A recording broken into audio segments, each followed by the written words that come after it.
मैं उसे so called जातिवादी कहना चाहूँगा, क्योंकि जाति के आम लोगों को पॉलिटिकल पार्टिसिपेशन वहाँ नहीं मिलता है, उनको अपॉर्चुनिटी नहीं मिलता है। परिवारवाद और जो पैसा का महत्व है, ये दोनों आड़े आता है। जो विभिन्न कास्ट में हैं, यादव जाति के हैं, कुशवाहा जाति के हैं, कुर्मी जाति के हैं, वैश्य जाति के हैं, उनसे ये मैं कहना चाहूँगा कि यदि बिहार बदलना आप चाहते हैं, बिहार में रियल प्रोग्रेस चाहते हैं, तो आपकी भागीदारी जो है जनसुराज आपके जनसंख्या के अनुपात में सुनिश्चित करेगी। और जनसुराज पार्टी जीत ना पाया हो एक भी सीट, आंकड़ों में इसकी हार हुई हो, लेकिन जनसुराज एक बहुत बड़ा फोर्स के रूप में उभर के सामने आया है।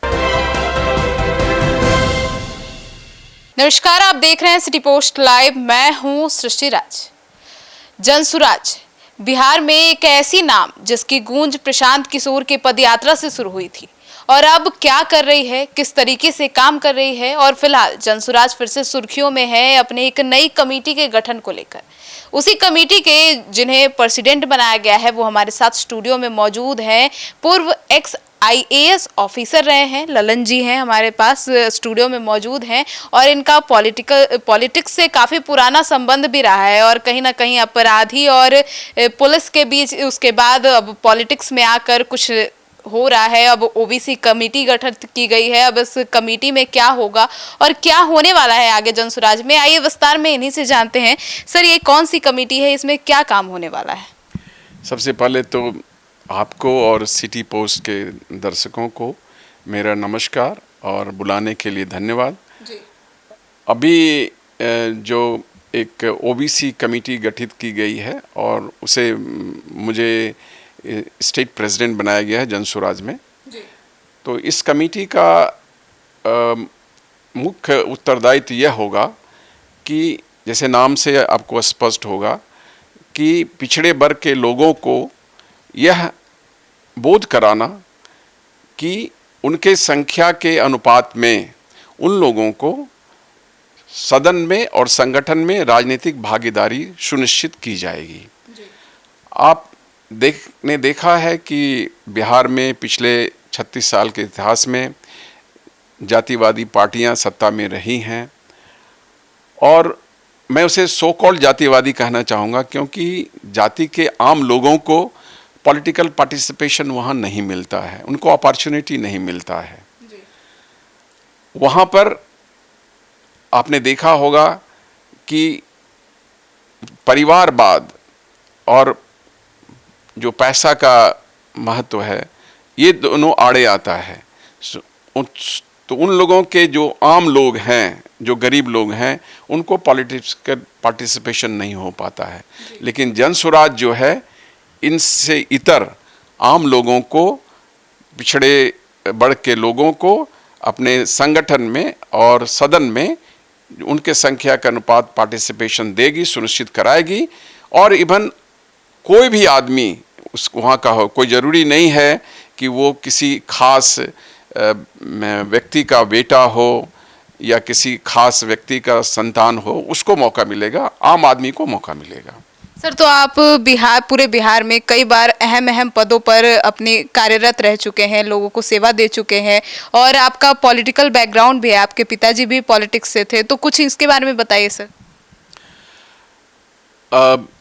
मैं लल्लन जी सेवानिवृत्त IAS पदाधिकारी हूँ, और कई जिलों में कलेक्टर की सेवा देने के बाद मैं कोसी प्रमंडल में आयुक्त के पद से सेवानिवृत्त हुआ, और उसके पहले मैं कुछ दिनों के लिए डायरेक्टर प्राइमरी एजुकेशन भी रहा जी।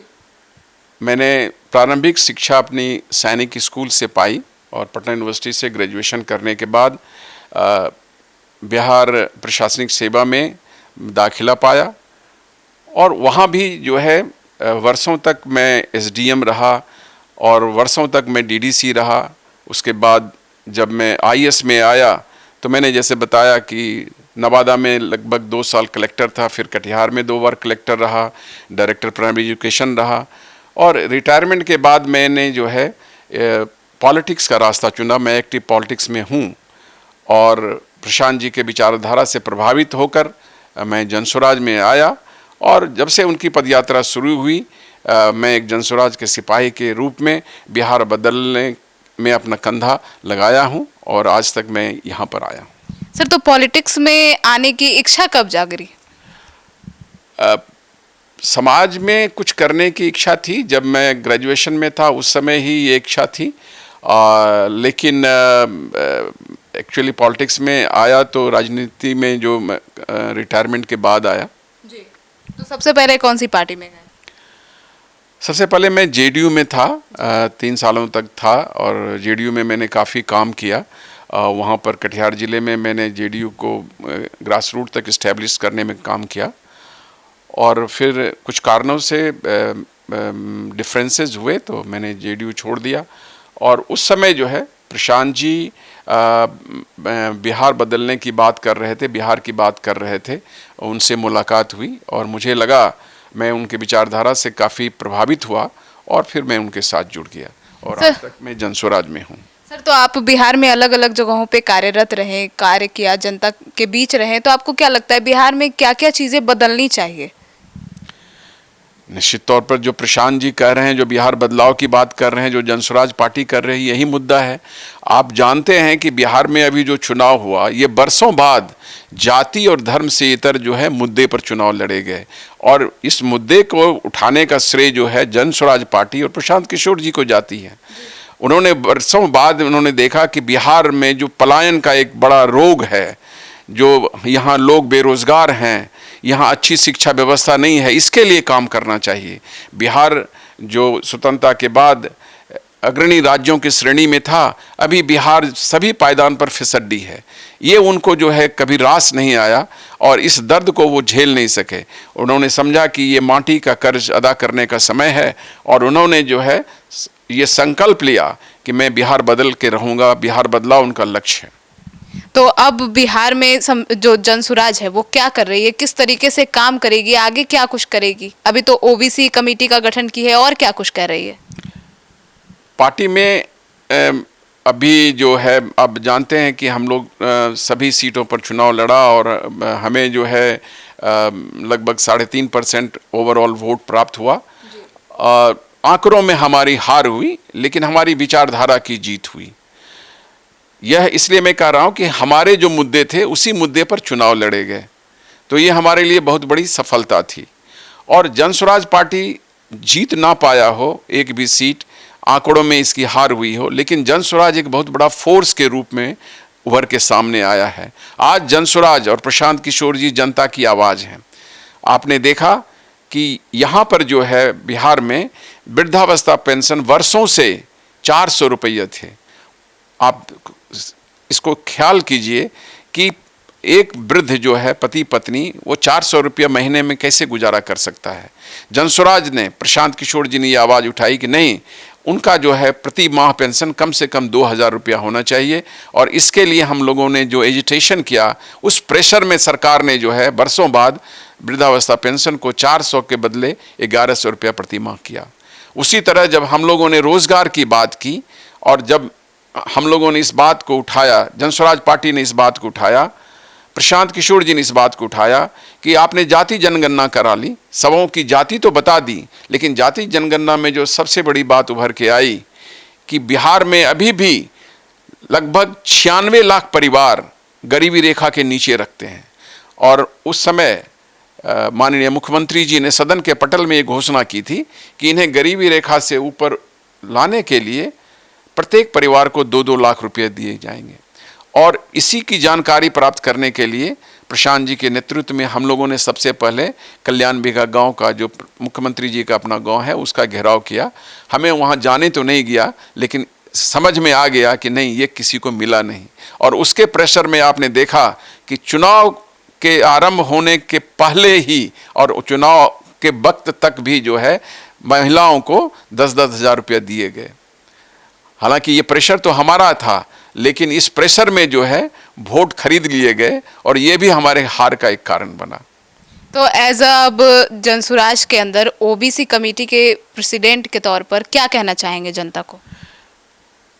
मैं जनता से यही कहूँगा कि जो पिछड़े चूंकि आप देख रहे हैं कि ये ओबीसी का प्रेसिडेंट मुझे बनाया गया है, तो ओबीसी के बिहार के जनता से जो विभिन्न कास्ट में हैं, यादव जाति के हैं, कुशवाहा जाति के हैं, कुर्मी जाति के हैं, वैश्य जाति के हैं, उनसे ये मैं कहना चाहूँगा कि यदि बिहार बदलना आप चाहते हैं, बिहार में रियल प्रोग्रेस चाहते हैं, तो आपकी भागीदारी जो है जनसुराज आपके जनसंख्या के अनुपात में सुनिश्चित करेगी।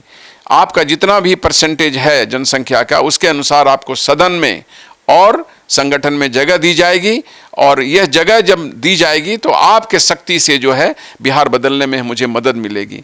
आपको दूसरी पार्टियों ने छला है, धोखा दिया है, आप उस धोखे को छोड़कर आप प्रशांत किशोर जी के साथ, आप जनसुराज के साथ जुड़िए, जिससे कि बिहार बदलने में आपकी ताकत लगेगी और एक बहुत बड़ा गोल अचीव होगा।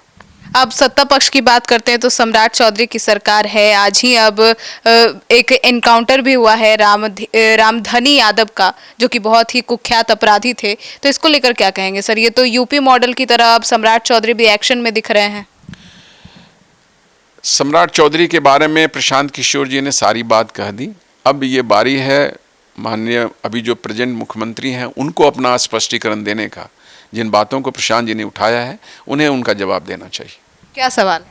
सवाल तो आप जानती हैं कि उन्होंने जो बातें उठाई पब्लिक डोमेन में है, सारी बात आप जान रही हैं जी।